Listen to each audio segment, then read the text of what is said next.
Greetings from Gotham, everyone. My name is Dominic, and today you're tuning in to the Comic Book Report, where we review comic books and graphic novels so you can get an idea of what to read. And today I've prepared a quick list video for all of you. That's right, we're looking at 5 must-read Batman villain comic books. These are books that are really about the Gotham villains more than our titular hero. And just for fun, I tried to focus my list on really contemporary, more modern books, just as an added twist. Before we jump in, I do want to shout out our channel sponsor, OrganicPriceBooks.com. If you're looking to pick up your own comic book collected editions, you can find their link in this video's description, and if you see anything there you like, you can use my discount code at checkout, TheComicBookReport, to save $2 off of your order. Please note, if you use my affiliate link or code to make a purchase, I will earn a small commission, but it's a fantastic way to support the channel. Thank you so much for considering. Now let's get started with today's Batman list. First on the list today, in no particular order, we're going to be taking a look at Batman One Bad Day, Mr. Freeze by Jerry Dugan. This for me is a really fun little Mr. Freeze story. For those that don't know, Batman One Bad Day was a collection of one-shot special issues that meant to be in a similar vein as Batman the Killing Joke, which was sort of a Joker origin story, just really an emphasis on Joker. At any rate, there's a line somewhere in The Killing Joke that basically everyone's only one bad day away from becoming something like Joker.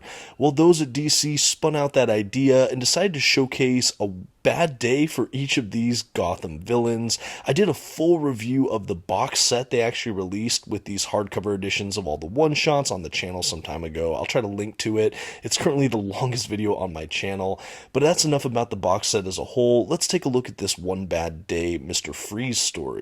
What I like about this is we have aspects of Mr. Freeze's origin story here, but this is also a really fun Christmas story following Batman and Robin. They're on the hunt for Mr. Freeze, and Robin really takes on this cause of believing he can kind of help redeem Mr. Freeze, kind of going to Batman and saying, unlike a lot of your other villains, Mr. Freeze isn't as crazy. You know, he has kind of a bum rap, he misses his old love, maybe we can help him, maybe we have the technology to help him and his wife, and see if we can put him back on the straight and narrow.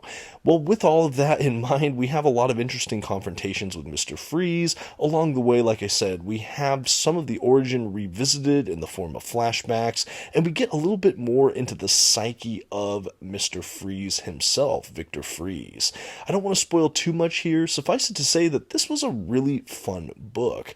I think when I originally read the One Bad Day box set, I put this right around in the middle as far as the quality for me, but the longer time has gone on, the more I've really appreciated this story.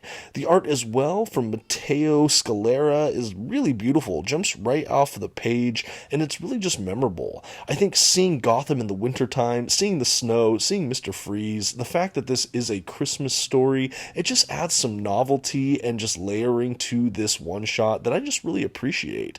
I am a sucker for comic books that depict kind of the Christmas season, and I think that this was a really fun inclusion in that One Bad Day series. Like the rest of the entries in that line, this can be read standalone as a one-shot. Of course, it helps if you know some of the main Batman characters and villains, in this case Mr. Freeze, but I think anyone can pick up this one-shot and enjoy.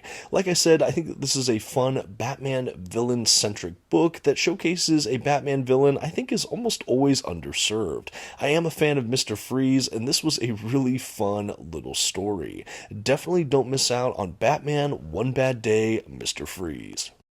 Next on the list today, we have Batman White Knight presents Harley Quinn. This is a DC Black Label title, written by Katana Collins with Sean Murphy, art by Matteo Scalera, same artist from that Mr. Freeze entry. This is part of the kind of Sean Murphy overall White Knight universe. It's kind of a side little universe in the DC Comics continuity there. That's why it's under this Black Label.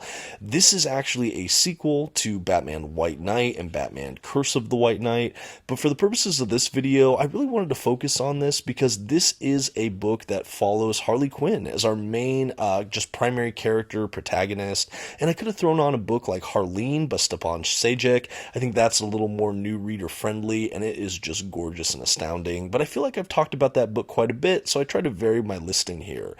And for that, I decided to use this Harley Quinn book. She's really not cast as a villain in this book, so I guess it's kind of misleading to have her on a villains list, but certainly she started as a villain, and her morality is definitely a bit of a moving target sometimes in her publication history.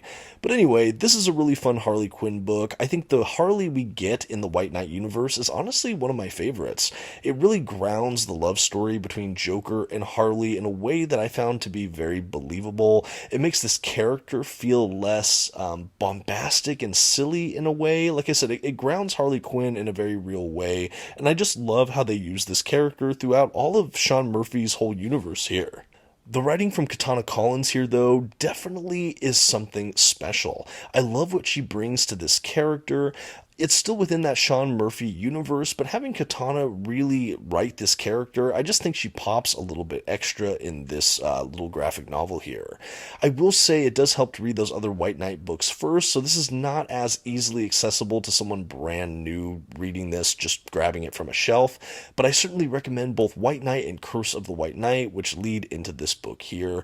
This is a really fun study on this universe's version of Harley Quinn, which, like I said, if you like the character, this is a more grounded approach, and I just personally appreciated it a bit more. It was easier for me to connect with this character because she feels absolutely organic, human, authentic, and I just really liked that. I really liked this interpretation of the character. I liked this view of a Gotham City that we don't get in the mainstream continuity, and I just found this to be a really fun little kind of murder mystery narrative, and having Harley Quinn kind of assist Gotham Police Department, I just think it was a fun wrinkle. That is essentially what we get here with the Batman White Knight Presents Harley Quinn, but it's one I definitely recommend, and I thought it would be a cool curveball on this list for Batman villain books.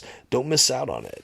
And hey, while I have your attention, if you're enjoying this video and you've yet to subscribe to the channel, I would just like to invite you to do so. I'm always doing comic book list videos like this, comic book reviews, unboxing, and so much more. Anyway, thank you for considering. Now on with the show. Okay, for this entry, we're back in the world of Batman One Bad Day, this time with The Riddler by Tom King and Mitch Gerads. This creative team has obviously collaborated on some absolute hits over there at DC Comics, obviously including this. I think Mr. Miracle was this team up. They've done quite a bit more than that, but definitely this is a powerful, dynamic duo of a creative team. As I mentioned in the Mr. Freeze entry, this is in kind of a one-shot where we focus on one of the Gotham villain characters. In this case, it's the Riddler. What I love about this story is that this is the most sinister I have ever seen the Riddler in his publication history that I've been privy to. He really comes off as just kind of an unhinged psychopath in this one in a really, really just radical way.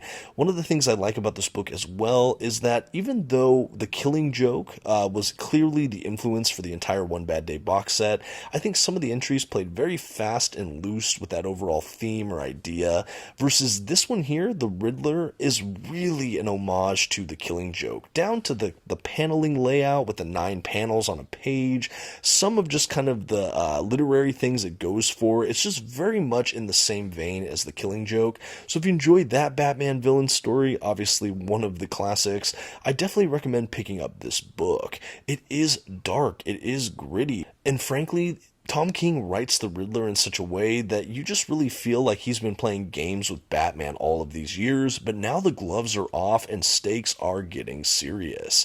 Batman in this book is almost painted into a corner in many ways. He feels like he's on the defensive more than the offensive, which is a role I'd rarely see our favorite Dark Knight in.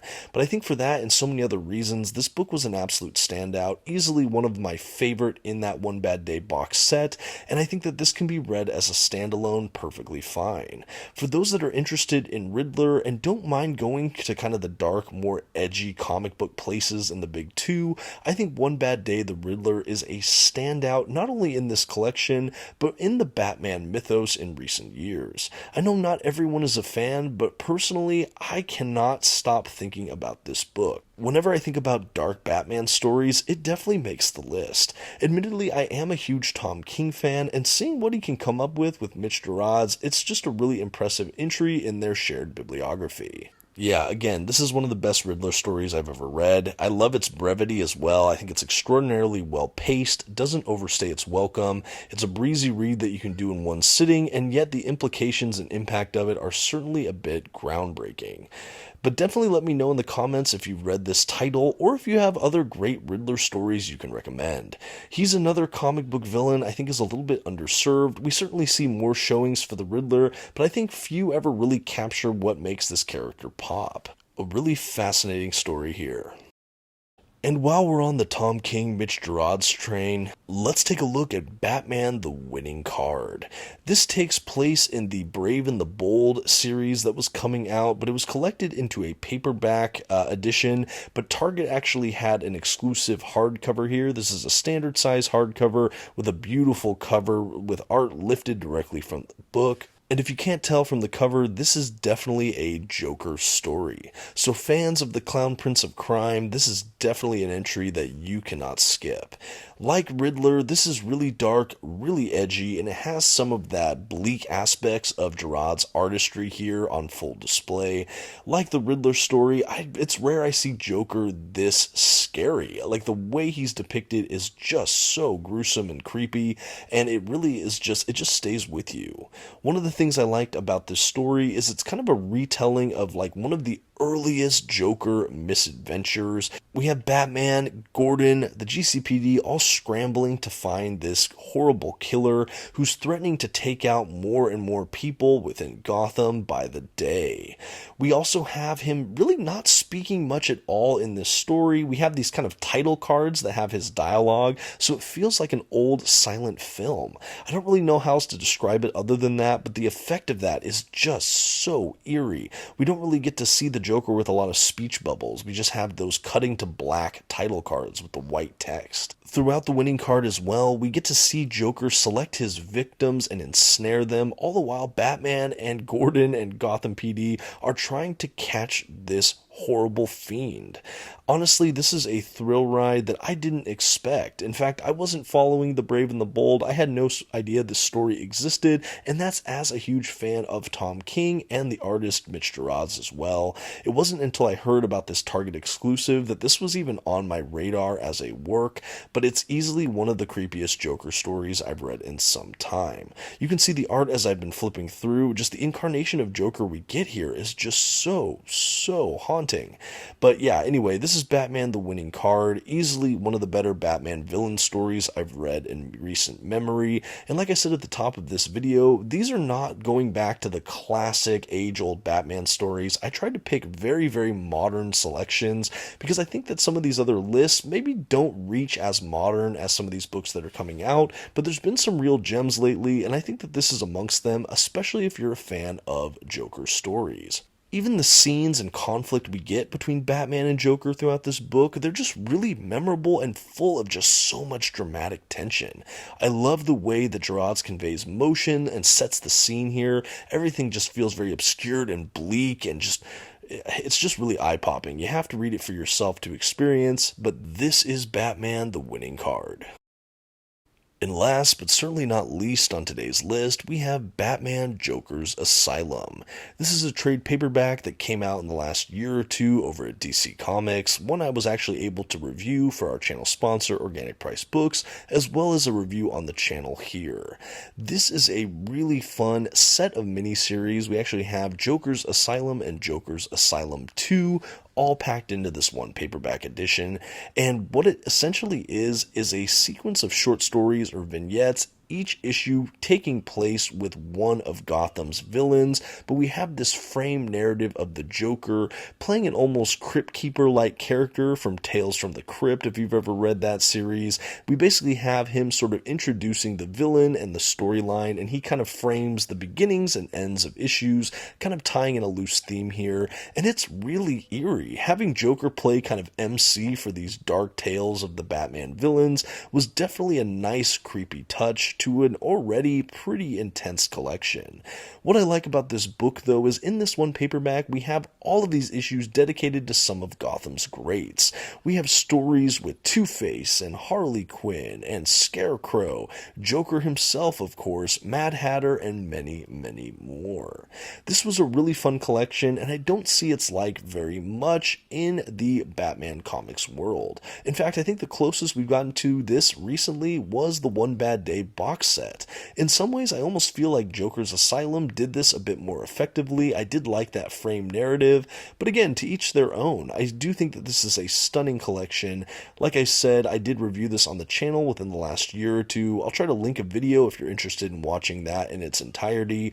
But this is a collection I wasn't really aware of, to be honest with you. I know some people followed this series before it got a trade paperback, but this was really my first introduction to the Joker's Asylum miniseries, but I was definitely a fan. As someone who loves Batman, Gotham, that whole world, to showcase some of the villain characters in these stories was just a lot of fun. And like I said, because it feels like a sequence of vignettes, you almost feel like you're reading these short stories or chapters, and it just really worked. It was really episodic and interesting. And for me, there really wasn't a weak story in this whole collection. Yes, there were some I liked more than others, but overall, it was just a really fun ride. We also had the novelty of having so many different creators on this book, both writer and artist, that changed hands issue to issue, but it lent so much variety to an already interesting and dynamic collection. If you've yet to check it out, I definitely recommend taking a look at Batman Joker's Asylum, particularly if you're like me and you enjoy the world of the Batman and all of the characters it includes, particularly some of Batman's rogues gallery of villains. Okay, and I think that's going to wrap us up today for 5 must-read contemporary Batman villain books. These are all great books from DC Comics that came out recently. Between the One Bad Day books and some of these by Tom King and more, this was just a really fun list to put together for all of you. I am admittedly a huge Batman fan. I hope some of you are as well. But for me, again, putting together this video was just a ton of fun. In the comments below, though, let me know, what are some of your favorite Batman stories that showcase villains, or maybe villain standalone stories? I know Joker has had his own series, same with Catwoman, things like that. Although some people even debate if Catwoman is a villain. I guess it depends when you're picking up the Catwoman books. At any rate, please leave your recommendations in the comments or any other questions you have for me. And until next time, this has been the Comic Book Report. Please don't forget to leave your like, comment, and maybe share the video with a friend. Thanks so much, everyone. Bye.